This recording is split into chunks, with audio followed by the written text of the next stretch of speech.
Welcome back to Hong Kong Direct. Ed Sadler still with me. Will rejoin me in a moment or so. We'll be hearing from Richard Gibson in a second as well. But make sure you head to the website hkjc.com to the multimedia showcase and check out the new Racing to Win. Now, you'll still find race-by-race previews, but in the new Racing to Win show, we drill down a little bit more deeply in a couple of the feature races, gives them more time to expand on those. So full previews are still there, but a new Racing to Win also. Now, Richard Gibson, great day for him on the weekend with the Chairman's Sprint Prize winner in Wellington. Early in the week, I sat down with Richard to get his reaction on the big day. Richard, congratulations again. Brilliant success with Wellington and the Chairman's Sprint Prize on Sunday. Things couldn't really have gone any more perfectly, could they? Yeah, exactly. You know, we were pretty relaxed going into the race from this comfortable draw. So we knew, once we'd jumped well, it was a question of seeing the race pan out. And we know he's got this terrific turn of foot, which he used so brilliantly on Sunday. Wellington is wider out. It's Computer Patch. Wellington and Skyfield. Computer Patch still in front, but it's Wellington. He's loomed up. The Chairman's Sprint Prize. It's heading to Wellington. I know you've always said that you let the horse do the talking, and he'll perform on the track, and that will show you how really good he is. But inwardly, going into the weekend, were you as confident as you could be that he was capable of delivering something like that? Yeah, you're right. You know, as a trainer, trainers love talking about the horses. Don't get me wrong, but they prefer talking about the horse after the race than before the race. I had noticed, I've trained for a while, I'd noticed that the Japanese horse had a very, very tough race on a soft track the previous start. I thought that was a big negative. And then the horse had to get on an aeroplane. And obviously I had my ear to the ground when he was here. And the first thing I did before saddling my horses was to look at the Japanese horse.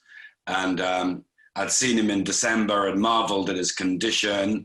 Not a big horse, but lovely disposition and good body strength. And I must admit, I was delighted when I saw him, because the poor horse quite clearly hadn't travelled, was light in condition, dull coat, and if he was ever going to run a bad race, it was going to be on Sunday. So yeah, definitely, the moment I'd seen the Japanese horse up close, confidence was high.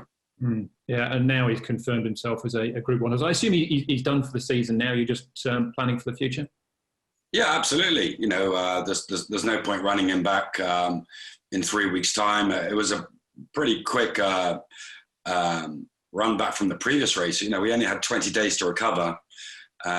So yeah, we'll put him away now and prepare him for December.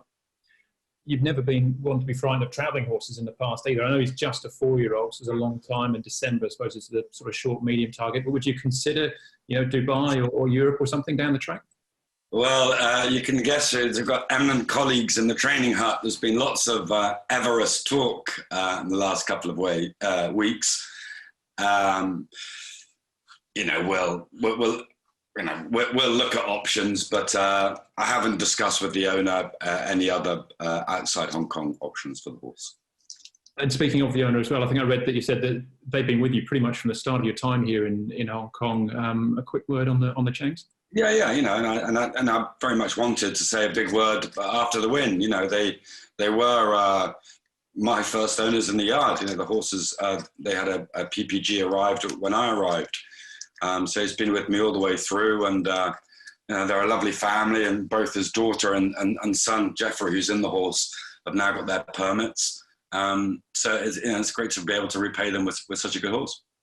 And some background on Wellington as well. Where he came from Magic Millions sale originally, but how did you sort? Yeah, I think he was, from memory, he was about a $55,000 yearling, which is pretty cheap. But look at the market that year, people would have been very negative on the All Too Hards. He had a bad start to his stallion career. But Wellington had trialled very well in Mornington. He was spotted by my team over there. And it was a pretty routine deal, very much a middle market horse. Plenty to look forward to and dream about in the off season and to next year. You've got to find a few more to fill up stable as well. Absolutely, and with a bit of luck, people will be listening a little bit more when I show them something that I like. So if we can find the horses on the market, it'd be great to show some new owners what we found. All right, great stuff, Richard. Congratulations again, fantastic day, and looking forward to seeing him again next year. Many thanks, Andrew. Thank you very much.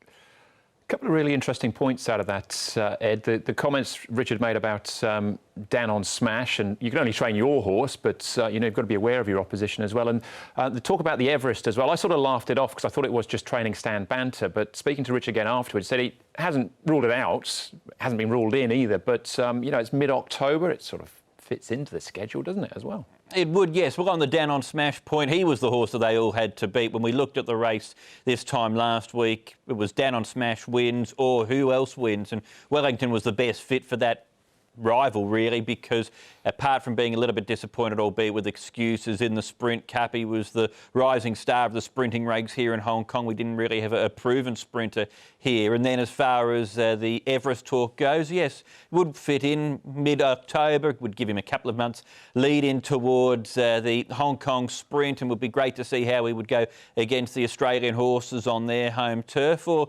what about a trip to Dubai? I think he'd handle the Elquoz Sprint down the straight course, or even Royal Ascot. Richard went close with Gold Fun a few years ago. Would be good to see him go that bit closer with Wellington. Sounds like you're pitching in to be the racing manager here. There's lots of options with a horse like Wellington. Can't wait to see him again next season as well. Can't wait for the weekend. It's a good backup to Champions Day on Sunday with 11 races on the programme. The feature race, though, is the Queen Mother Memorial Cup, Group 3 of the 2,400 metres. Columbus County heads the field and sort of compresses the weights a little bit here as well. The 133 Russian Emperor, big run in the Derby when he finished in second place. Shafano, last year's winner. Helene leading star, has been placed in this race for the last couple of years. Panfield coming out of the Derby as well. Joe Moreira ride him. Ho Ho Calm won this race 2 years ago. Delightful Lau, huge run in the Derby. Charity Fund didn't quite make the Derby. It's been impressive since Sabaquin on a quick backup for his last win, but gets significantly up and driven. Packing Waltham probably wasn't the worst in the Derby either. He's finishing sort of just in midfield. So big fields, Ed, for this. We've had a couple of small fields the last couple of years, but a really good renewal here. I suppose the Derby is the obvious place to start with the 4-year-olds coming out of there. Yes, that's right. So the top two for me from the Derby heading into the Queen Mother Memorial Cup are Russian Emperor and Panfield, second and third in the race respectively. Russian Emperor was super, I thought, in the Derby, just got shuffled back a little bit. Sky Darcy pinched the brake. He was able to almost run him down. Panfield wasn't really favoured by the barrier draw that day and was getting to the line strongly. And Andrew, they both look like horses that will appreciate the step up to 2,400 metres. Yeah, and of course Panfield this time round has drawn barrier 3. There's plenty more to talk about, but we're talking about Russian Emperor. Let's hear from the trainer himself. That, of course, is Douglas White.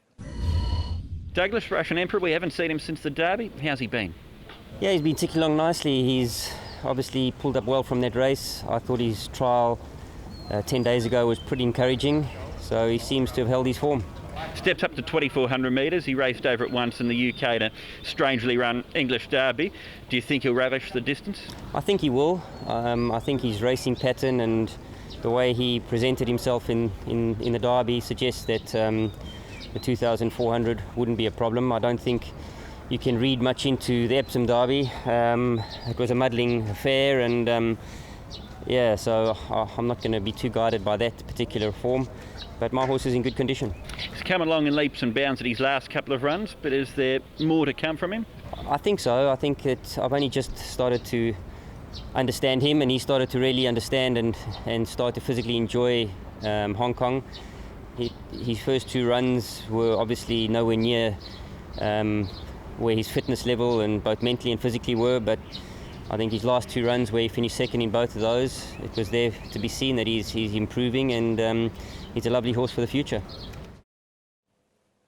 A couple more bounds he might have got there as well, but second in the Derby. We'll move on from him, Ed, because I think we've heard probably Douglas' evaluation of him. But Charity Fun, another 4-year-old who didn't make the Derby, but he falls into the could be anything category, doesn't he? Off a lightweight as well, just £113. And I think he's also got rating points in hand. He's still an improving horse. He probably just started his preparation a bit too late to make it towards the Derby, but he's won 3 of his last 4, Andrew, and I thought that win at Happy Valley from him last time out was really really tough. He looks like a horse that will have no issues staying 2,400 metres. He'll probably relish it, in fact, and I think we haven't quite seen the best of him yet. So with the lightweight, absolutely, he's a big chance. Yeah, and I mentioned before that I'd run Golden 60 in the Champions Chateau. Everything was right. This is basically a lead up for that, and these 4-year-olds really could step up and maybe deliver something special. Who have you got on top? I've gone for Russian Emperor, tossing up between him and Panfield Andrew, but I'm a big fan of this horse. He's done really well at his last couple of starts in the 4-year-old series, and I think he's an exciting prospect for the future. So I'll go for